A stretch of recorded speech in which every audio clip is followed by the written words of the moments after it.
नमस्कार दोस्तों, DJ sir classes पर आपका स्वागत है। मैं मन पारेता जो कि आपको पिछली क्लासेज से एनालॉजी का टॉपिक पढ़ा रहा हूँ। इस टॉपिक की हमारे पहले है ना 5 क्लासें हो चुकी है दोस्तों, और ये हमारी इस टॉपिक की 6वीं क्लास होगी दोस्तों। और लगभग हम 50+ क्वेश्चंस कर चुके हैं। और ये आज का हमारा पहला क्वेश्चन देखते हैं दोस्तों। ये जो क्वेश्चन है ये हम पिछली क्लास में कर चुके थे। और अगला जो क्वेश्चन है दोस्तों, हमारा अगला क्वेश्चन है क्वेश्चन नंबर 54। उस विकल्प का चयन करें जिसका तीसरे पद से वही संबंध है जो दूसरे पद का पहले पद से संबंध है। दोस्तों यहां पे दिया हुआ है खिलाड़ी।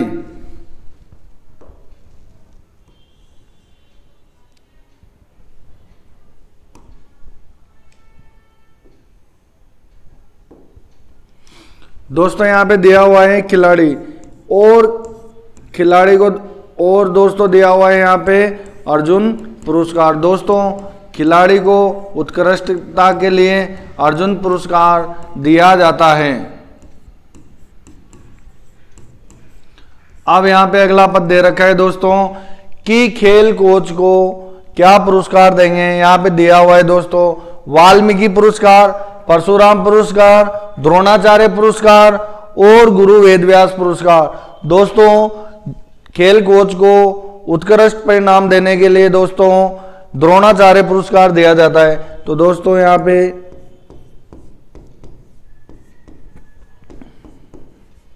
ये लीजिए खेल कोच, और खेल कोच को द्रोणाचार्य पुरस्कार दिया जाता है।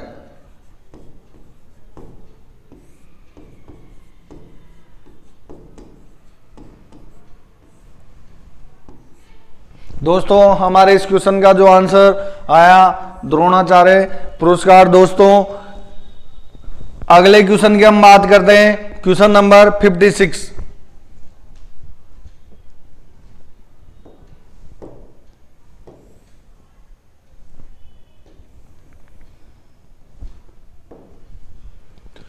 दोस्तों क्वेश्चन नंबर 56 में दिया हुआ है तमिलनाडु का तमिल से वही संबंध है जो आंध्र प्रदेश का खालिस्तान से संबंध है। दोस्तों तमिलनाडु की जो राजधानी होती है, दोस्तों तमिलनाडु की जो राजभाषा होती है वो तमिल है। तो उसी प्रकार हमें आंध्र प्रदेश की राजभाषा बतानी है दोस्तों। तो यहाँ पे ऑप्शन ए में दिया हुआ है तेलुगु, ऑप्शन बी में दिया हुआ है उर्दू, ऑप्शन सी में दिया हुआ है दोस्तों हिंदी, और ऑप्शन डी में दिया हुआ है दोस्तों तुलु। तो दोस्तों जो तमिलनाडु की राजभाषा है वो तमिल है। उसी प्रकार आंध्र प्रदेश की जो राजधानी राजभाषा हो जाएगी दोस्तों वो तेलुगु हो जाएगी। तो दोस्तों आंध्र प्रदेश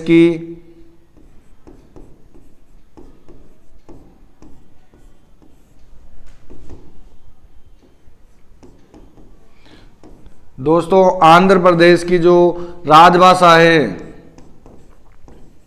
वो क्या है, तेलुगु है। दोस्तों इसी प्रकार आपसे राजस्थान की राजभाषा देकर के मध्य प्रदेश की पूछ सकता है, गुजरात राज्य की राजभाषा देकर के आपसे महाराष्ट्र की पूछ सकता है।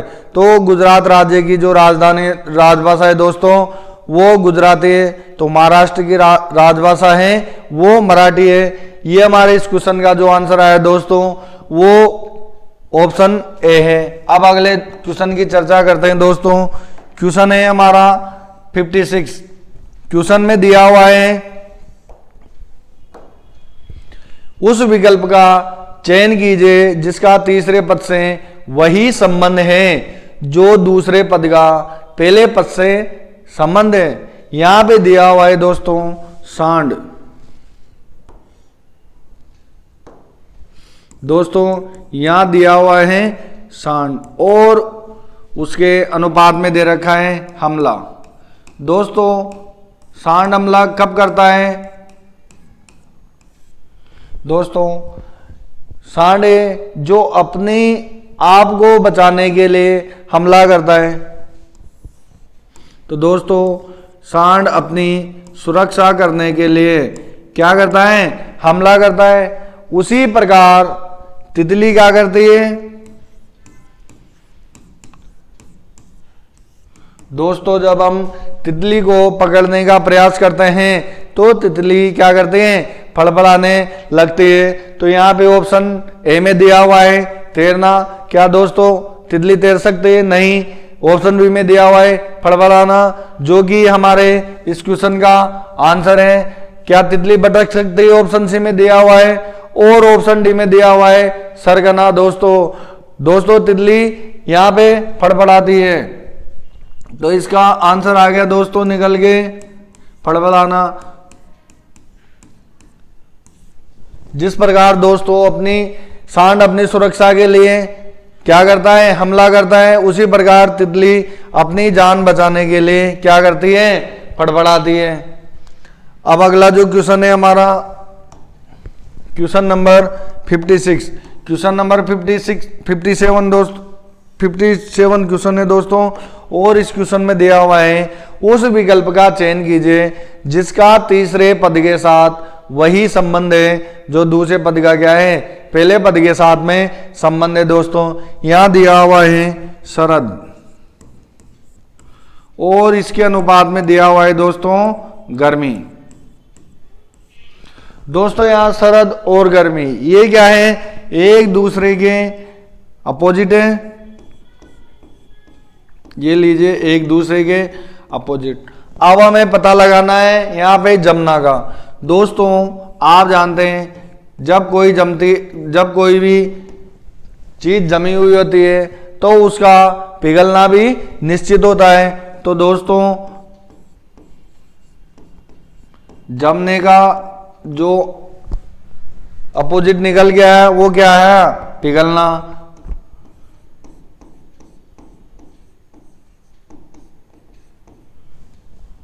तो हमारे इस क्वेश्चन में दिया हुआ है ऑप्शन ए में पसीना, बी ऑप्शन में वाष्पित होना, सी ऑप्शन में बर्फ और डी ऑप्शन में पिघलना। तो इस क्वेश्चन का जो आंसर है दोस्तों वो क्या है, डी ऑप्शन है वाष्पित होना। दोस्तों जो गर्म पानी रहता है वो वाष्प बन करके क्या हो जाता है, उड़ जाता है। और सी ऑप्शन में दिया हुआ है बर्फ। दोस्तों जो जमना है वो अब आप देखिए जो पानी होता है वो जमता है और जमने के बाद क्या बन जाता है दोस्तों, बर्फ बन जाता है।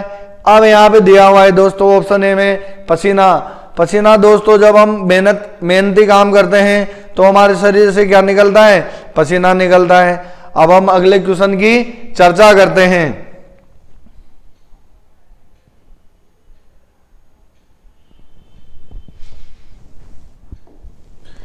क्वेश्चन है आपके सामने 58।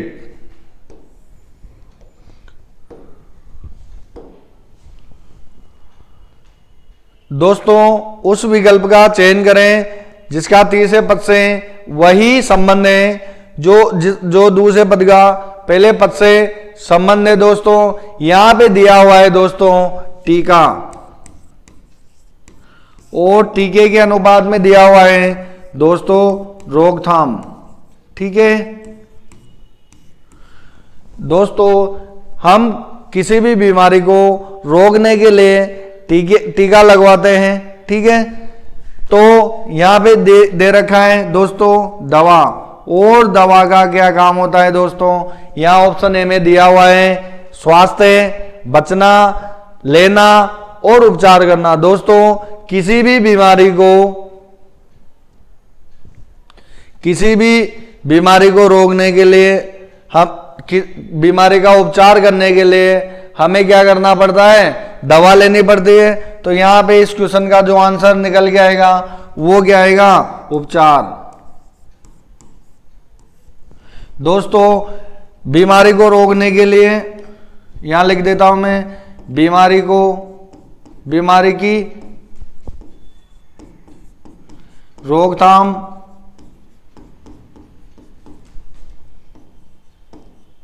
करने के लिए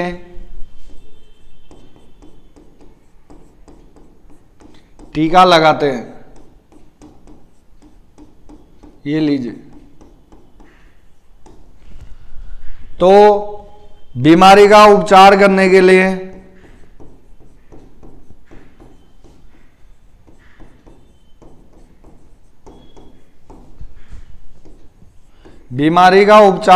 के लिए दवा का उपयोग करते हैं।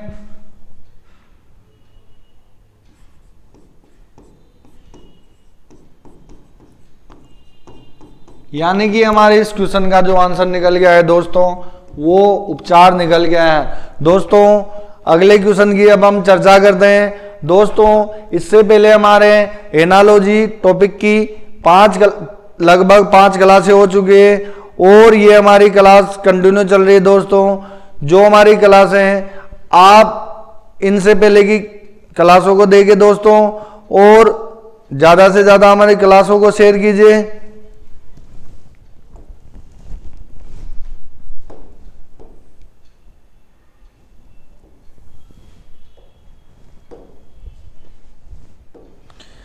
दोस्तों क्वेश्चन दिया हुआ है 59, उस विकल्प का चयन कीजिए जिसमें दिए गए शब्दों के नीचे शब्दों के बीच वही संबंध है जो नीचे दिए गए शब्दों के बीच है। यहाँ पे दोस्तों घन दिया हुआ है और घन के अनुपात में वर्ग दिया हुआ है। दोस्तों अब आप देखिए, जो वर्ग होता है और घन होता है दोस्तों, वर्ग की जो आकृति होती है दोस्तों वो इस प्रकार की होती है, और जो घन की जो आकृति होती है दोस्तों वो कैसी होती है?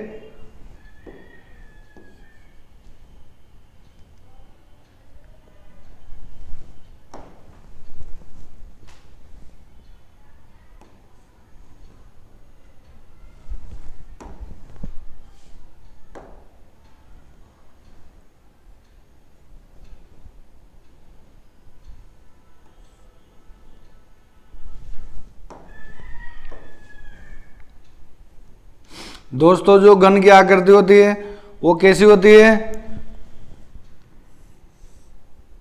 दो वर्गों को मिलाने के बाद में इस प्रकार से घन की आकृति बन जाती है। तो दोस्तों वर्ग को बनाने के लिए हमें किसकी आवश्यकता पड़ती है?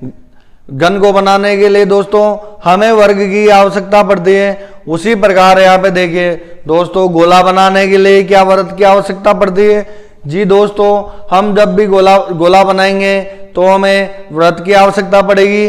ऑप्शन बी में दे रखा है दोस्तों आयत और समचतुर्भुज। दोस्तों क्या आयत से हम समचतुर्भुज बना सकते हैं? नहीं। शंकु और हेट, दोस्तों जो शंकु है दोस्तों वो उसका ही एक रूप हेट होता है, और यहाँ पे क्षेत्रफल और परिमाप। दोस्तों किसी भी क्वेश्चन का क्षेत्रफल और परिमाप निकाल सकते हैं। तो यहाँ पे जो क्वेश्चन का आंसर निकल गया है ये हमारे पास गोला और दोस्तों गोले को बनाने के लिए वृत्त का, ये लीजिए गोला और ये वृत्त। दोस्तों इस क्वेश्चन का जो आंसर निकल गया है वो 59 है। अब हम 59 क्वेश्चन हो चुका है दोस्तों हमारा कंप्लीट, और ये हमारा रहा क्वेश्चन नंबर 16। दोस्तों क्वेश्चन नंबर 16 यहाँ पे देखिए, दिए गए विकल्पों में उस शब्द का चयन कीजिए जिसका तीसरे शब्द से वही संबंध है जो दूसरे शब्द का पहले शब्द से संबंध है। दोस्तों यहाँ पे दिया हुआ है भविष्यवाणी करना, ये लीजिए भविष्यवाणी करना, और इसके अनुपात में दे रखा है भविष्य।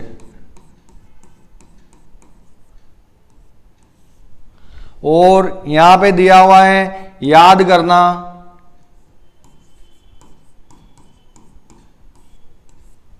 और हमें इसके आगे का पद बताना है। दोस्तों जब भी हम भविष्य की बारे में बात करते हैं या भविष्य के बारे में जानकारी देते हैं तो उसको भविष्यवाणी कहा जाता है।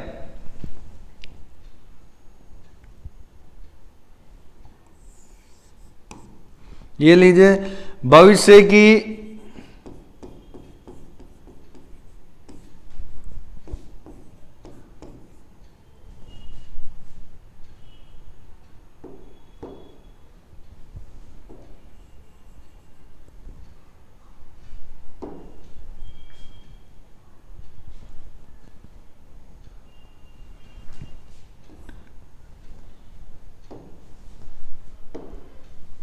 दोस्तों जो भविष्य की बात होती है उसकी जानकारी देने के लिए भविष्यवाणी करते हैं। उसी प्रकार हम याद करना, दोस्तों याद करना शब्द किसके लिए होता है? जब हमारे साथ कोई भी घटना घटित हो जाती है या कोई भी बात हो जाती है तो हम उसे याद करते हैं। तो वो जो बात हो जाती है या घटना घटित हो जाती है वो कब होती है? वो भूतकाल में मानी जाती है दोस्तों। तो यहाँ पे देखिए क्या भूलना, याद करना, भूलना, ये अपोजिट वर्ड है। भूतकाल दे रखा है दोस्तों, सी ऑप्शन में दे रखा है दोस्तों स्वप्न। दोस्तों क्या हम स्वप्न में किसी चीज को याद करते हैं? दोस्तों डी यादाश्त दे रखा है। तो दोस्तों यहाँ पे याद करने का जो संबंध निकल के आ रहा है वो भूतकाल से निकल करके आ रहा है दोस्तों। ये लीजिए इस क्वेश्चन का आंसर भूतकाल, क्योंकि जो भी बातें भविष्य में होनी होती है उसे हम भविष्यवाणी करते हैं। और अगर किसी भूतकाल में घटित घटनाओं को याद किया जाता है, पूर्व में हुई घटनाओं को याद करने के लिए याद किया जाता है। अब यहाँ पे अगला क्वेश्चन है question number 62। Question number 62 question में दिया गया है दिए गए विकल्पों में से उस शब्द का चयन कीजिए जिसके तीसरे पद में वही संबंध है जो दूसरे शब्द का पहले से है। दोस्तों यहां दिया हुआ है पुस्तक,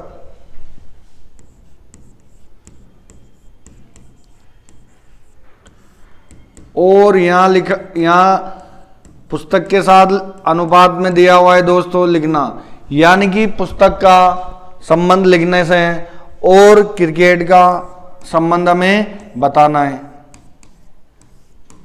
ये लीजिए क्रिकेट। यहाँ पे दोस्तों जब भी हम पुस्तक को क्या करते हैं लिखा जाता है तो पुस्तक का संबंध है लिखा जाने से। दोस्तों पुस्तक को लिखा जाता है, उसी प्रकार क्रिकेट को क्या करते हैं दोस्तों? क्या ऑप्शन ए में दे रखा है स्कोर करते हैं। क्या आनंद लेना, दोस्तों ऑप्शन सी में दे रखा है खेलना, और ऑप्शन डी में दिया हुआ है मैच। तो दोस्तों यहाँ पे देखिए क्रिकेट का जिस प्रकार से इसका संबंध निकल रहा है पुस्तक का लिखना से, उसी प्रकार क्रिकेट का हम क्या कर सकते हैं खेलते हैं दोस्तों। तो यहाँ पे क्रिकेट का जो संबंध निकल के आता है वो आता है खेलना। दोस्तों क्रिकेट को खेला जाता है, जब हम खेलेंगे तभी ही तो स्कोर करेंगे और उसका आनंद लेंगे और क्रिकेट का मैच होगा। अब हम अगला क्वेश्चन देखते हैं दोस्तों, क्वेश्चन नंबर 62 क्वेश्चन में क्या है दोस्तों, चर्चा करते हैं इस क्वेश्चन की। दोस्तों यहां पे दिया हुआ है ब्रेड और स्लाइस। ये लीजिए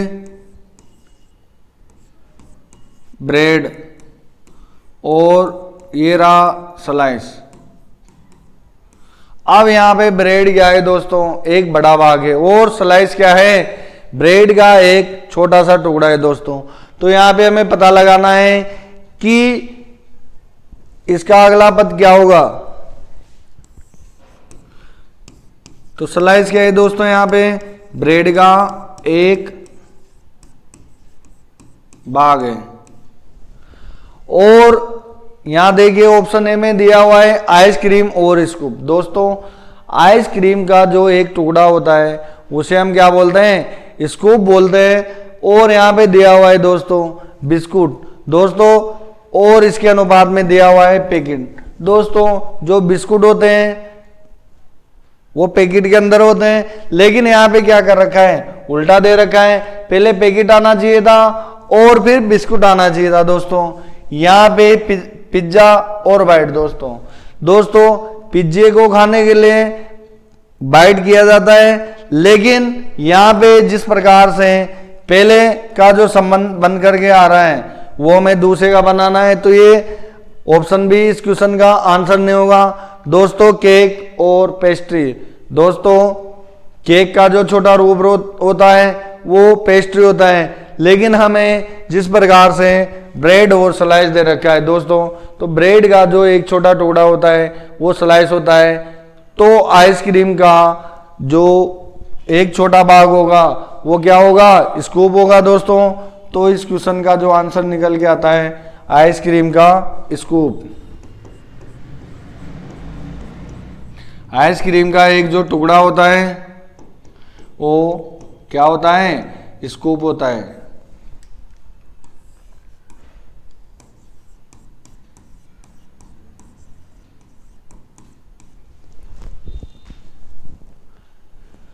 अगले क्वेश्चन की अब हम चर्चा करते हैं दोस्तों।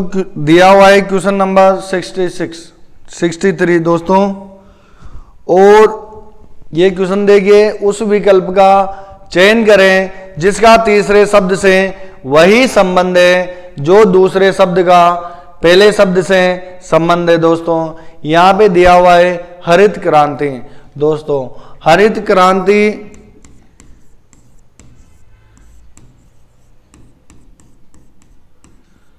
और हरित क्रांति के अनुपात में दे रखा है दोस्तों कृषि।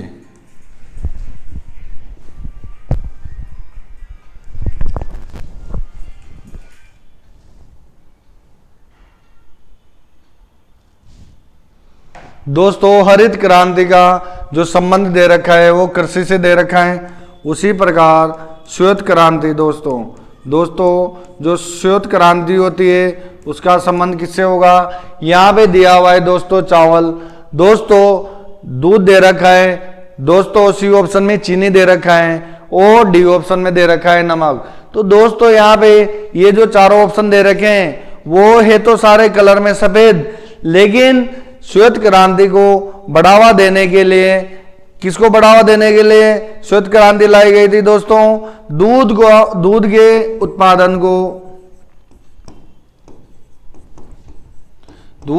उत्पादन को बढ़ाने के लिए।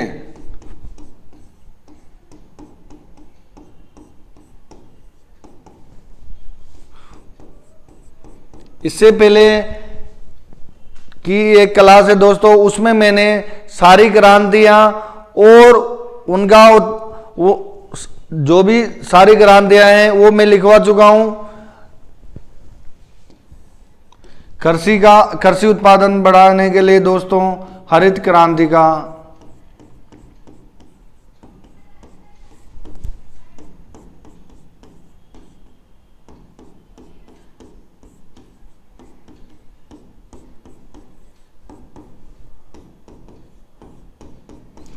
दोस्तों हरित क्रांति जो कि कृषि उत्पादन बढ़ाने के लिए लाई गई थी, तो श्वेत क्रांति भी दूध उत्पादन को बढ़ाने के लिए लाई गई थी दोस्तों। अब हम अगले क्वेश्चन की चर्चा करते हैं। क्वेश्चन है हमारा आज का 64।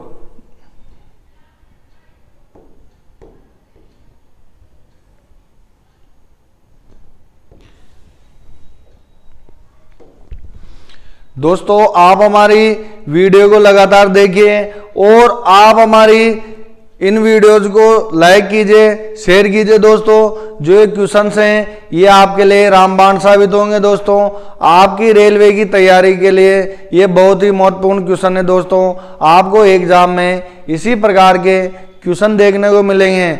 आइए चर्चा करते हैं क्वेश्चन नंबर 64।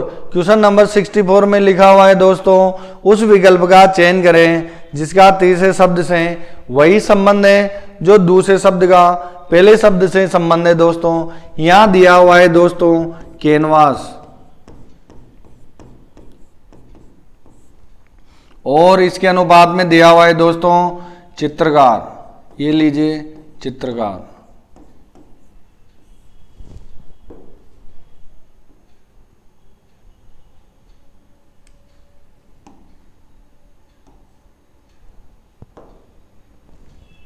दोस्तों चित्रकार है जो कैनवास पर क्या करता है, चित्र का निर्माण करता है।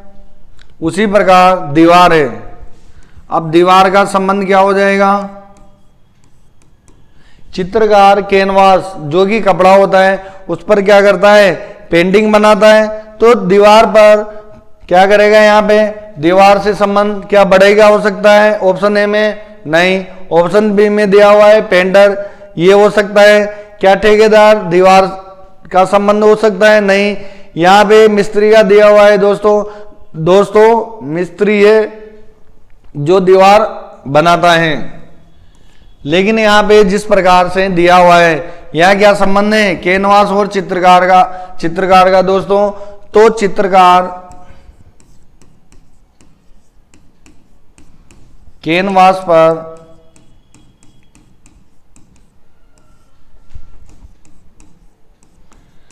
पेंटिंग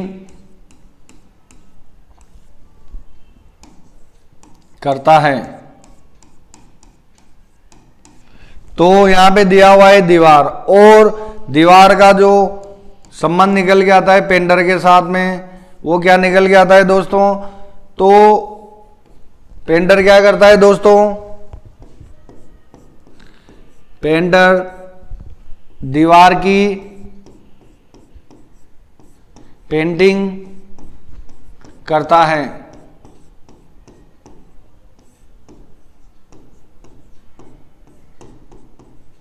जब हम दीवार का कलर या कुछ भी करवाते हैं, कलर या पेंटिंग कराते हैं, तो दोस्तों पेंटर ही करेगा। जिस प्रकार चित्रकार कैनवास पर क्या करता है, पेंटिंग करता है, तो दीवार पर पेंटर ही पेंटिंग करेगा।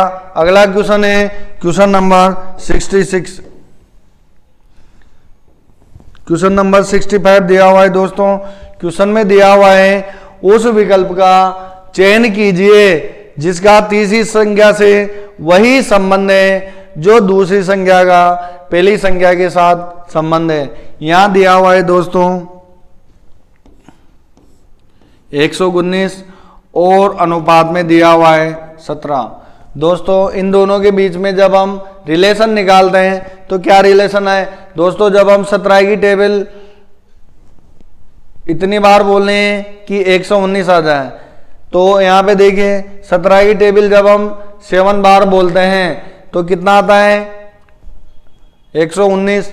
तो यहाँ पे देखिए 17 को जब हम 7 से भाग देते हैं तो कितना आता है 119 आता है। उसी प्रकार यहाँ पे दिया हुआ है 133। जो रिलेशन इसके बीच में बन रहा है वही रिलेशन हमें इसके अगली संख्या में बनाना है। तो जब हम 133 को 7 से भाग करेंगे तो हमारा जो आंसर निकल के आएगा, ये लीजिए एक बार, ये 19 बार। तो दोस्तों इस क्वेश्चन का जो आंसर है वो 19 निकल करके आता है। ऑप्शन डी में दिया हुआ है दोस्तों 19। दोस्तों यहाँ पे 119 में 7 का भाग देते हैं तो 17 आता है। तो 133 में जब हम सेम काम करते हैं तो 7 का भाग देने के बाद पश्चात 19 आता है। अब अगला क्वेश्चन देखते हैं दोस्तों, क्वेश्चन नंबर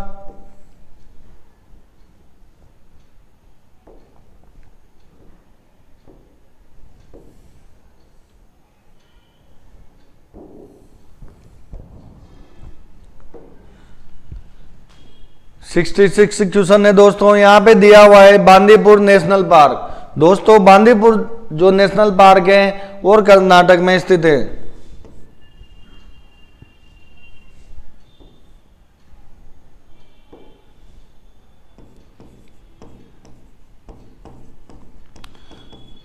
ये लीजिए बांदीपुर नेशनल पार्क जो कि कहां पर है, कर्नाटक में स्थित है।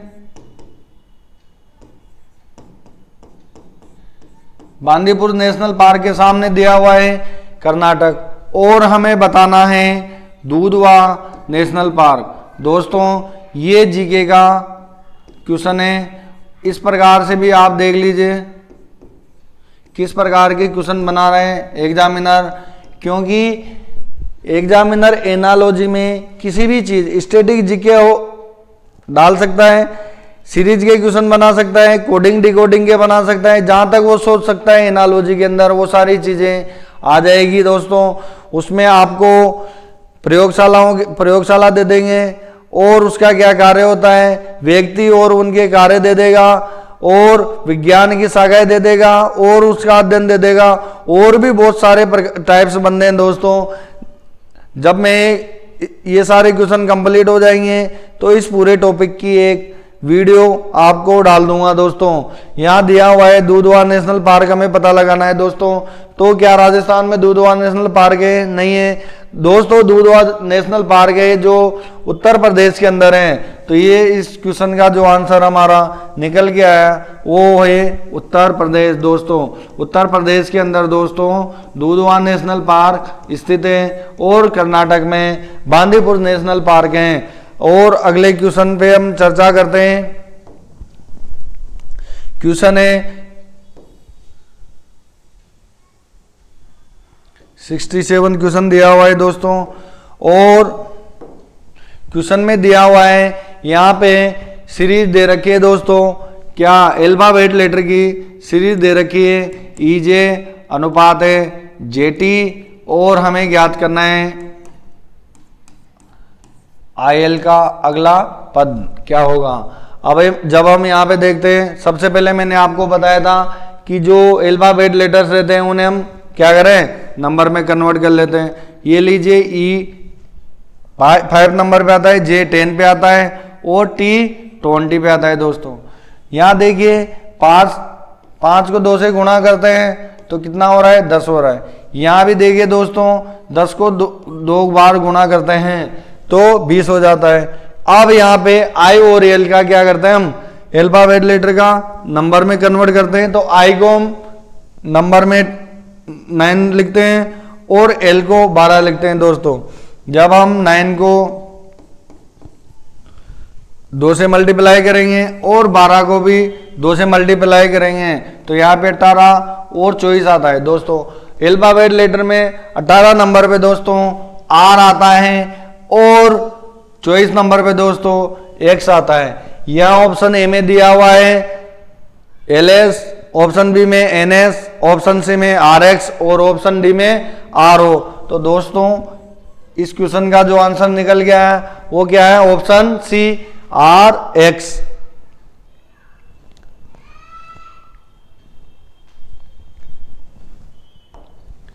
अगला क्वेश्चन दोस्तों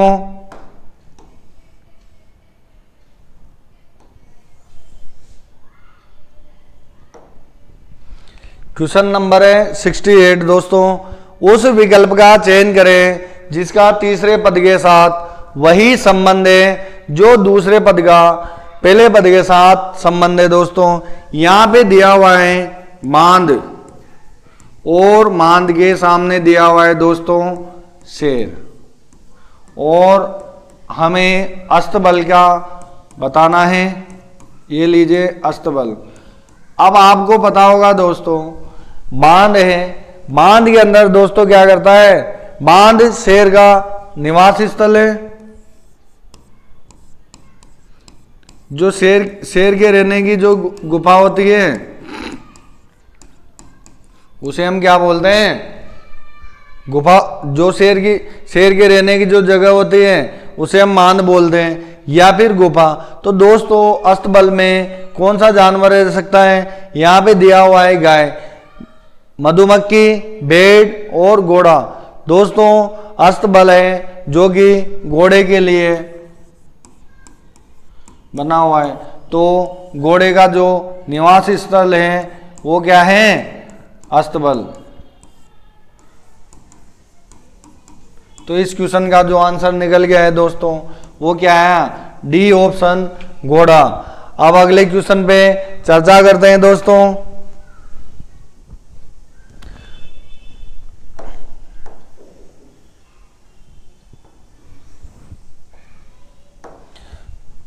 दोस्तों क्वेश्चन में दिया हुआ है उस विकल्प का चयन करें जिसका तीसरे पद के साथ वही संबंध है जो दूसरे पद का पहले पद से संबंध है। यहां दिया हुआ है फसलें, और फसले के सामने दे रखा है किसान, और हमसे पूछा जा रहा है जूते। और इसका आंसर हमें क्या करना है, देना है दोस्तों। तो आप देखिए किसान क्या करता है दोस्तों, फसलें उगाता है। दोस्तों किसान क्या करता है, फसलें उगाता है। तो जूते कौन बनाएगा दोस्तों, ऑप्शन ए में दे रखा है दोस्तों कसाई। दोस्तों कसाई का कार्य क्या होता है, जानवरों को काट करके उनके मांस को बेचना। दोस्तों ऑप्शन बी में दिया हुआ है मोची। मोची क्या करता है दोस्तों, जूतों को बनाता है और बना करके क्या करता है, बेचता है। यहाँ दिया हुआ है दोस्तों ऑप्शन सी में दर्जी। दोस्तों दर्जी का जो मुख्य कार्य होता है वो क्या होता है, कपड़ों को काट करके सिलना। दोस्तों डी ऑप्शन में दिया हुआ है संपादक। दोस्तों संपादक क्या करता है दोस्तों, अखबार के अंदर संपादकीय को लिखने का कार्य करता है। तो हमारे इस क्वेश्चन का जो आंसर निकल गया है दोस्तों वो क्या है, मोची। तो ऑप्शन बी क्या हो जाएगा, हमारे इस क्वेश्चन का आंसर हो जाएगा। अगले क्वेश्चन पे हम चर्चा करते हैं। क्वेश्चन दिया हुआ है 70 क्वेश्चन में पूछ रहा है उस विकल्प का चयन करें जिसका तीसरे पद से वही संबंध है जो दूसरे पद का पहले पद से संबंध है। दूसरे पद का पहले पद से संबंध है। यहां पे द्रोणाचार्य पुरस्कार दे रखा है।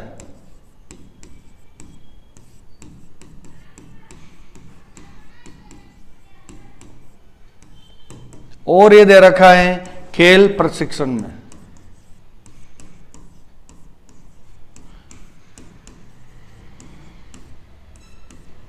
दोस्तों द्रोणाचार्य पुरस्कार है वो खेल प्रशिक्षण में उत्कृष्ट कार्य करने के लिए दिया जाता है।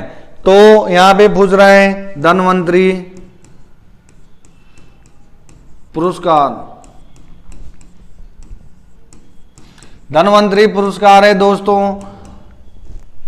वो आयुर्वेद में उत्कृष्ट कार्य करने के लिए दिया जाता है। यहाँ पे दिया हुआ है दोस्तों ए ऑप्शन खेल चिकित्सा नहीं, B option physiotherapy, C option दिया हुआ है आयुर्वेद और डी ऑप्शन में दिया हुआ है दोस्तों शल्य चिकित्सा।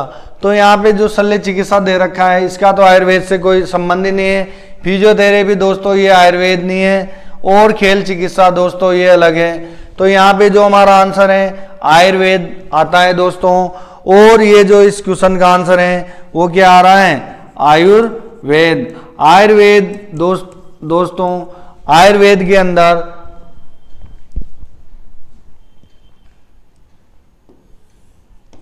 मैं लिख देता हूं दोस्तों खेल में उत्कृष्ट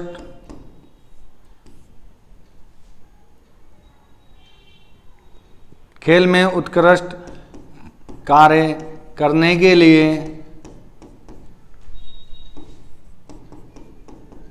कौन सा पुरस्कार दिया जाता है, द्रोणाचार्य। और यहाँ पे आयुर्वेद में अच्छा कार्य करने के लिए धन्वंतरी पुरस्कार दिया जाता है दोस्तों ये हमारी आज की क्लास का लास्ट क्वेश्चन है।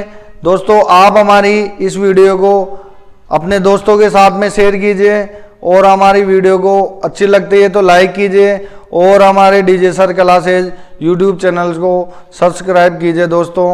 और आपसे इस क्लास के लिए विदा लेना चाहता हूं दोस्तों। आपने मेरी वीडियो को देखिए, धन्यवाद दोस्तों।